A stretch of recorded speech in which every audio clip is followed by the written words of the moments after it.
Баршаңызға сәлем, қайырлы күн. Бүгін мен каналымда сіздермен бірге өте дәмді фруктовый салаттың рецептімен бөлісетін боламын.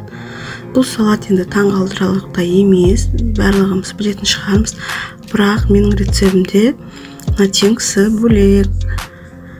Сондықтан менімен бірге болып толықтай видеоны қараңыздар. Міне бізге керек өнімдер, оларды жуып тазалап, төрт-пішілеп турап аламыз және оған изюм қосып, мен изюмдарды ортасынан бөліп турап шықтым.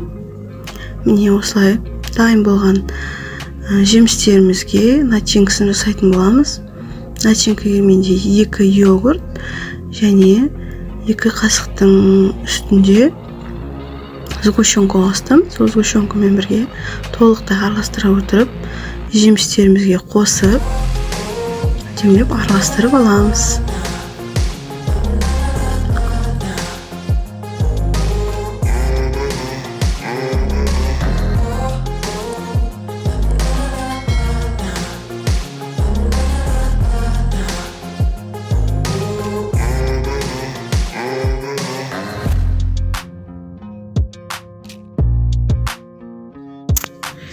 Неге біздің салаттарымыз дайын болды.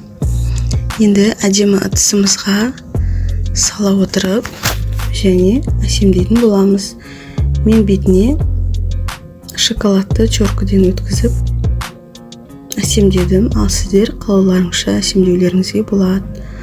Өте дәмді болады. Міндетті түрде жасап көруге кеңес беремін. Менімен бірге болғандарыңызға рахмет. Ас болсын.